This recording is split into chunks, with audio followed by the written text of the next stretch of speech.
എല്ലാവർക്കും നമസ്കാരം. പുതിയ വീഡിയോയിലേക്ക് സ്വാഗതം. കഴിഞ്ഞ ദിവസമാണ് വഖഫിൻ്റെ സ്വത്തുക്കളൊക്കെ ഉമീദ് പോർട്ടൽ രജിസ്റ്റർ ചെയ്യാനുള്ള അവസാന തീയതി അവസാനിച്ചത്. അപ്പോൾ കേരളത്തിലെ വഖഫ് ബോർഡ് മുനമ്പത്തെ 400 ഏക്കർ ഉൾപ്പെടെയുള്ള സ്ഥലങ്ങളൊക്കെ വഖഫിൻ്റേതാണെന്ന് കാണിച്ച് ഉമീദ് പോർട്ടൽ രജിസ്റ്റർ ചെയ്തു. അപ്പോൾ വഖഫ് ബോർഡിന് ഒഫീഷ്യലി പറഞ്ഞത് കേരളത്തിൽ ഏകദേശം 95% വഖഫിൻ്റെ ഭൂമികളും ഉമീദ് പോർട്ടലിൽ രജിസ്റ്റർ ചെയ്തു എന്നാണ്. അപ്പോൾ ഇവിടെ ഉയരുന്ന ചോദ്യം എന്താണ്? കഴിഞ്ഞ തവണ അതായത് പ്രതിപക്ഷ നേതാവായി ഇരുന്ന സമയത്ത് വി ഡി സതീശൻ എന്താ പറഞ്ഞത്? അതായത് വെറും 10 മിനിറ്റ് കിട്ടിക്കഴിഞ്ഞാൽ ഞങ്ങൾ ഈ വഖഫിൻ്റെ പ്രശ്നം പരിഹരിക്കും. അതായത് ടൈപ്പ് ചെയ്യാനുള്ള ഒരു സമയം, ആ 10 മിനിറ്റ് മാത്രം മതി.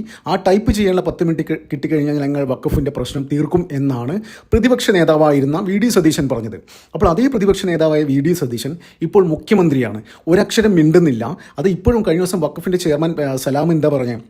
വി ഡി സതീശന് പഴയ, അതായത് ഇപ്പോഴത്തെ മുഖ്യമന്ത്രി വി ഡി സതീശന് പഴയ ഒരു നിലപാടായിരിക്കില്ല ഇപ്പോഴും. സതീശന് ഇപ്പോഴും മുനമ്പത്തെ 400 ഏക്കർ വഖഫിൻ്റേതാണ് എന്ന നിലപാടായിരിക്കും എന്നാണ് വഖഫിൻ്റെ ചെയർമാൻ പറഞ്ഞത്.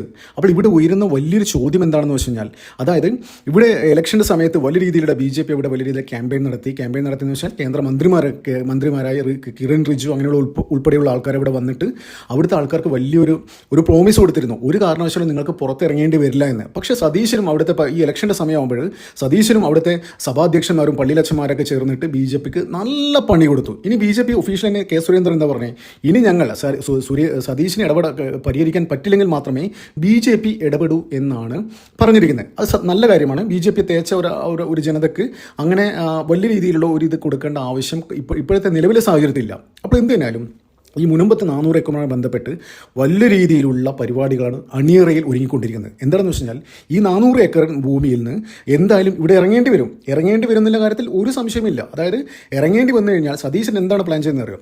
മുനമ്പത്തെ 400 ഏക്കറിൽ നിന്ന് ഇവിടുത്തെ ജനങ്ങളെ മുനമ്പംകാർ ഒഴിപ്പിക്കും.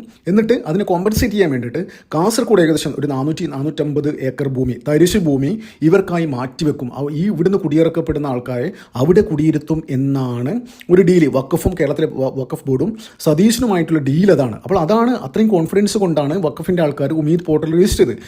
അപ്പോൾ ഇത്തരത്തിലുള്ള വലിയൊരു ഈ ഒരു സാഹചര്യം ഒഴിവാക്കാൻ വേണമെങ്കിൽ സർക്കാരിന് പറ്റും. അതിന് ഏറ്റവും വലിയ ഉദാഹരണം എന്താണെന്നറിയോ? കഴിഞ്ഞ ദിവസം നമ്മളെല്ലാവരും വാർത്ത കണ്ടു. ഉത്തർപ്രദേശിലെ ഏകദേശം 31,000 പ്രോപ്പർട്ടികൾ ഉമീദ് പോർട്ടൽ രജിസ്റ്റർ ചെയ്ത വഖഫിൻ്റെ പ്രോപ്പർട്ടിയാണെന്ന് പറഞ്ഞത് അതിനെ അസാധുവാക്കി. അതിന് വേണ്ടത്ര തെളിവുകളില്ല. പിന്നെ വേറൊരു കാര്യം എന്താണെന്ന് വെച്ച് കഴിഞ്ഞാൽ, ഈ ഉമീദ് പോർട്ടലിൽ രജിസ്റ്റർ ചെയ്യുന്ന എല്ലാ വഖഫിൻ്റെ പ്രോപ്പർട്ടികളും അതിന് ആധികാരികത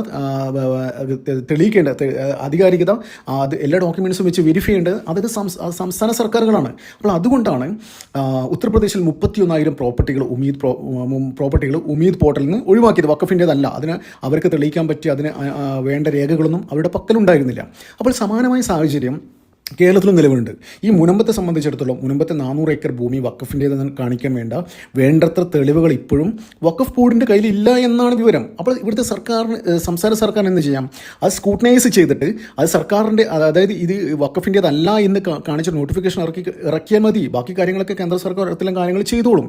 പക്ഷേ വി ഡി സതീശനെ സംബന്ധിച്ചിടത്തോളം ഒരിക്കലും ചെയ്യില്ല. കാരണം എന്ന് വെച്ചാൽ എന്തുകൊണ്ടാണ്, എങ്ങനെയാണ് വി ഡി സതീശൻ മുഖ്യമന്ത്രി ആയത് നമുക്ക് എല്ലാവർക്കും അറിയാം. അതായത് കേരളത്തിൽ തന്നെ മുഖ്യമന്ത്രിയാകാൻ വി ഡി സതീശൻ്റെ സീനിയറായ രമേശ് ചെന്നിത്തല ഉണ്ടായിരുന്നു, കേന്ദ്രത്തിൽ പിടിയുള്ള KC വേണുഗോപാലൊക്കെ ഉണ്ടായിരുന്നു. അപ്പോൾ ഇവരൊക്കെ മറികടന്നുകൊണ്ട് ഒരു സുപ്രഭാതത്തിൽ, അതായത് ഇവിടെ ഒരു ആംബിയൻസ് ഉണ്ടായിരുന്നു, KC ആയിരിക്കും മുഖ്യമന്ത്രി അല്ലെങ്കിൽ ചെന്നിത്തലയായിരിക്കും മുഖ്യമന്ത്രി. അപ്പോൾ ഇവരൊക്കെ മറികടന്ന് അതിനപ്പുറത്തുള്ള എന്തൊരു സൂപ്പർ പവറായിട്ടുള്ള ആരോ ഒരാളുടെ ഇൻഫ്ലുവൻസ് കാരണമാണ് ഇവിടെ സതീശൻ മുഖ്യമന്ത്രിയായത്. അപ്പോൾ സതീശൻ മുഖ്യമന്ത്രിയാകാൻ തെരുവിൽ ഏറ്റവും കൂടുതൽ മുദ്രാവാക്യം വിളിച്ചത് ഇവിടുത്തെ സുഡാപ്പികൾ തന്നെയാണ്, ലീഗുകാരാണ്.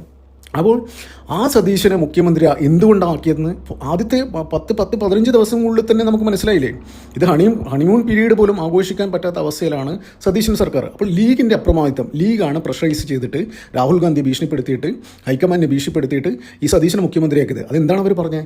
അതായത് 2029 പ്രധാനമന്ത്രിയാകാൻ നടക്കുന്ന രാഹുൽ ഗാന്ധിക്ക് ഇന്ത്യയിൽ എവിടെ മത്സരിച്ചാലും ജയിക്കുന്നില്ല, ഒരു ഗ്യാരണ്ടിയില്ല. അപ്പോൾ ജയിക്കുന്ന ഗ്യാരണ്ടിയുള്ള ഒരേ ഒരു സ്ഥലം ഈ വയനാട്, കേരളം മാത്രമാണ്. അപ്പോൾ അതുകൊണ്ടാണ് 2020 പ്രധാനമന്ത്രി സ്ഥാനം മറന്നേക്ക് സതീശനെ മുഖ്യമന്ത്രി ആയില്ലെങ്കിൽ അത്തരത്തിലൊരു മെസ്സേജ് തന്നെയാണ് ലീഗ് കൊടുത്തത്. അപ്പോൾ എന്തുകൊണ്ടാണ് ഇത്തരത്തിൽ ഇവിടെ വർഗീയ നിലപാടുകൾ, വർഗീയ പരിപാടികളൊക്കെ കേരളത്തിൽ ഇംപ്ലിമെൻ്റ് ചെയ്യാൻ വേണ്ടി തന്നെയാണ് അതായത് ഈ സതീശനെ മുഖ്യമന്ത്രിയാക്കുക. തെരഞ്ഞെടുപ്പിന് മുന്നേ ഷാജി എന്താ പറഞ്ഞത്? മതം തന്നെയാണ് ഞങ്ങളുടെ പ്രശ്നം. അതായത് കഴിഞ്ഞ 10 വർഷമായിട്ട് ഒരു ആനുകൂല്യം കിട്ടുന്നില്ല. കിട്ടാതെ പോയ ആനുകൂല്യങ്ങളൊക്കെ പെട്ടെന്ന് തന്നെ പിടിച്ചെടുക്കണം എന്നുള്ള തത്രപ്പാടിലാണ്. അതിന് വേണ്ടിയിട്ട് തന്നെയാണ് സതീശനെ മുഖ്യമന്ത്രിയാക്കിയത്. അപ്പോൾ എന്ത് തന്നെയാലും വലിയ രീതിയിലുള്ള ഫസ്റ്റ് ചലഞ്ച് തന്നെ ഈ വഖഫ് വിഷയത്തിൽ തന്നെ സതീശൻ അട്ടിപ്പതറും, സതീശൻ്റെ പരിപ്പിളകും എന്നാണ് ഇപ്പോൾ നിലവിലെ സാഹചര്യങ്ങൾ വെച്ച് നോക്കുകയാണെങ്കിൽ പറയാൻ പറ്റുന്നത്. അപ്പോൾ എന്ത് തന്നെയാലും മുനമ്പത്ത് വലിയൊരു ടൗൺഷിപ്പാണ് അവിടെ വരാൻ പോകുന്നത്. അത് വലിയ രീതിയിൽ എന്താ പറയേണ്ടത്, രാജ്യ സുരക്ഷയ്ക്ക് തന്നെ ഭീഷണിയാവുന്ന തരത്തിലേക്ക് കാര്യങ്ങൾ നീങ്ങി പോകാൻ സാധ്യതയുണ്ട് എന്നാണ് ഇപ്പോൾ സോഷ്യൽ മീഡിയയിലെ ചില എക്സ്പേർട്സുകളൊക്കെ പറയുന്നത്. കാരണം എന്ന് വെച്ചാൽ വളരെ എന്താ പറയേണ്ടത്, ഇന്ത്യയെ സംബന്ധിച്ചിടത്തോളം വളരെ സെക്യൂരിറ്റി പരമായ, അതായത് നമ്മുടെ ഡിഫൻസ് സെക്ടറിൽ വലിയ ഇമ്പോർട്ടൻസ് ഉള്ള ഒരു ഭൂമി തന്നെയാണ്. അതായത് അവിടെ നിന്ന് അങ്ങോട്ട് കടലാണല്ലോ. അപ്പോൾ ഏത് നിമിഷവും ഒരു അറ്റാക്ക് ഉണ്ട് കഴിഞ്ഞാൽ എന്തെങ്കിലും ആൾക്കാർക്ക് ഇവിടെ നേരിട്ട് കയറി വരാൻ പറ്റുന്ന ഒരു ഏരിയയാണ് ഇതൊക്കെ, കേരളമൊക്കെ. എന്തെങ്കിലും സീ വഴിയൊക്കെ ഇപ്പോൾ നമ്മൾ മുംബൈ അറ്റാക്ക് തന്നെ കണ്ടു. അത് പാകിസ്ഥാനിൽ നിന്ന് തീവ്രവാദികൾ നേരിട്ട് വന്ന് മുംബൈയിലോട്ട് കയറി വന്നതാണ്. അപ്പോൾ ഇവിടെയും അത്തരത്തിലുള്ള പല പല വിഷയങ്ങളും ഉണ്ട്. രാജ്യ സുരക്ഷയുമായി ബന്ധപ്പെട്ട പല പല വിഷയങ്ങൾ നിലനിൽക്കെ ഇത് വഖഫിൻ്റെ പേരിൽ പോകുന്ന, അതായത് ജിഹാദികൾ ഈ ഇത്തരം ഭൂമികൾ 400 ഏക്കർ കൈകാര്യം ചെയ്തു കഴിഞ്ഞാൽ അത് വലിയ രീതിയിൽ പ്രശ്നങ്ങൾ, ഗുരുതരമായ പ്രശ്നങ്ങൾ ഉണ്ടാകും. നമുക്കറിയാം രണ്ടാം യു പി എ സർക്കാർ ഭരിക്കുന്ന കാലഘട്ടത്തിൽ പാകിസ്ഥാൻ 2 ഷിപ്പ് കണ്ടെയ്നറിലാണ് പാകിസ്ഥാനിൽ അച്ചടിച്ച നോട്ടുകൾ ഇവിടെ കൊണ്ടുവന്നത്. അതിനുശേഷമാണ് ഈ കേരളത്തിൽ കാസർഗോഡ് തിരുവനന്തപുരം വരെ കണ്ണായ സ്ഥലങ്ങളെല്ലാം, അത് റോഡ് സൈഡിലെ സ്ഥലങ്ങളെല്ലാം ഈ ജിഹാദികൾ വാങ്ങിക്കൂട്ടിയതും ഭൂമിയുടെ വില കുത്തനെ കൂടിയതും. എന്തുകൊണ്ടാണ് നോട്ട് നിരോധനത്തിന് ശേഷം ഭൂമിയുടെ വില കുത്തനെ ഇടിഞ്ഞത്? ആരും വാങ്ങാനില്ല, അവർക്ക് ഭൂമി വാങ്ങാൻ പറ്റാത്ത അവസ്ഥയാണല്ലോ. അതായത് അവർ പുതിയ പുതിയ ബിസിനസ് സ്ഥാപനങ്ങൾ തുടങ്ങുന്നില്ല. എന്തുകൊണ്ടാണ്? ഇതൊക്കെ കാര്യങ്ങളൊക്കെയാണ് ദുരന്തർ സിനിമയിൽ കാണിച്ചത്. അപ്പോൾ എന്ത് തന്നെയാലും ഈ മുനമ്പത്തെ ഭൂമിയിൽ വലിയ കണ്ണുക, അത് മുനമ്പത്തിന് വലിയ രീതിയിലുള്ള ഒരു ഇമ്പോർട്ടൻസ് കൊടുത്ത് അത് പിടിച്ച പിടിയാലെ വാങ്ങണമെന്നൊരു വാശി ഈ വഖഫ് ബോർഡിനും ജിഹാദികൾക്കും ഉണ്ടെങ്കിൽ അതിന് പിന്നിൽ വലിയ രീതിയിലുള്ള അവർ വലിയ കാര്യങ്ങൾ അവിടെ പ്ലാൻ ചെയ്യുന്നുണ്ട്. അതിനുവേണ്ടി തന്നെയാണ് ഈ 400 ഏക്കർ കേന്ദ്രീകരിച്ച് വലിയ രീതിയിൽ ടൗൺഷിപ്പ് വരും, അങ്ങനെയുള്ള ഒരു പരിപാടിയായിട്ട് അവർ മുന്നോട്ട് പോവുകയാണ്. അത്തരത്തിലുള്ള വാർത്തകൾ തന്നെയാണ് ഇപ്പോൾ പുറത്തു വരുന്നത്. അപ്പോൾ എന്ത് തന്നെയാലും ഇപ്പോൾ BJPയുടെ സ്റ്റാൻഡ്, BJP സ്വീകരിച്ചിരിക്കുന്ന നിലപാട് അത്യധികം അഭിനന്ദനം അർഹിക്കുന്ന കാര്യം തന്നെയാണ്. നിങ്ങളൊന്ന് ആലോചിച്ച് നോക്കിയേ, ഈ വഖഫ് ബില്ല് പാർലമെൻറ്റിൽ അവതരിപ്പിച്ചപ്പോൾ ഇവിടുത്തെ 20 MLA മാരും സുരേഷ് ഗോപി ഒഴികെ 19 MP മാരും അതിനെതിരെ വോട്ട് ചെയ്ത് ഇവിടെ ഘോരഘോരം പ്രസംഗിച്ചു. എന്നിട്ട് എന്താ ഉണ്ടായേ? അവിടെ മുനമ്പത്തെ ജനങ്ങൾക്ക് വേണ്ടിയിട്ട് അവരെ ഒരു സഹായിക്കുന്ന രീതിയിൽ കാര്യങ്ങൾ ബില്ല് അവതരിപ്പിച്ച് പാസ്സാക്കി എടുത്തു കേന്ദ്ര സർക്കാർ. അപ്പോൾ അവിടുന്ന് കേന്ദ്രമന്ത്രി കിരൺ റിജിജു വന്നിട്ട് പറഞ്ഞു, നിങ്ങൾ ഒരു കാരണവശാലും ബുദ്ധിമുട്ടണ്ട, നമ്മളത് എങ്ങനെയെങ്കിലും നിങ്ങളെ കിടപ്പാടം പോകാത്ത രീതിയിൽ നമ്മളത് ഹാൻഡിൽ ചെയ്ത് തരാമെന്നൊരു വാക്കും കൊടുത്തിട്ടുണ്ടായിരുന്നു. പക്ഷേ ഈ തെരഞ്ഞെടുപ്പ് വന്ന സമയത്ത് ഇവിടുത്തെ സഭാധ്യക്ഷന്മാരും പള്ളിയിലച്ചന്മാരൊക്കെ ചേർന്നിട്ട് BJPക്ക് ഒന്നൊന്നര പണി കൊടുത്തു. ഈ ബില്ലിന്, അതായത് കിടപ്പാടം പോകാൻ വേണ്ടി സമരം ചെയ്തുകൊണ്ടിരിക്കുന്ന ആളായിരുന്നു. അപ്പോൾ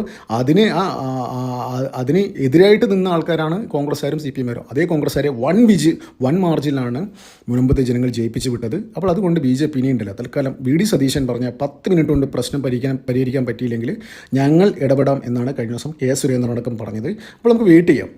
എന്തായാലും മുനമ്പത്തെ ജനങ്ങളെ 400 ഏക്കർ അവിടെ കിടപ്പാടം വിട്ടൊഴിയേണ്ട ഒരു അവസ്ഥയാണ് ഇപ്പോൾ നിലവിലുള്ളത്. അവരെ കാസർഗോഡേക്ക് ഒരു 450 ഏക്കർ തരിശു ഭൂമിയിലേക്ക് മാറ്റിപ്പാർപ്പിച്ചിട്ടുള്ള ഒരു ഡീലാണ് വഖഫ് ബോർഡും സതീശനും തമ്മിലുള്ളത്. അപ്പോൾ നമുക്ക് കാണാം ഇത് ഏതറ്റം വരെ പോകുമെന്ന്. കാരണം എന്ന് വെച്ചാൽ കേന്ദ്രം ഭരിക്കുന്ന BJP ആണ്. നമുക്ക് കാത്തിരിക്കാം എത്രത്തോളം ഇത് മുന്നോട്ട് പോകുന്നു. നന്ദി, നമസ്കാരം. മറ്റു വീഡിയോ കാണാം.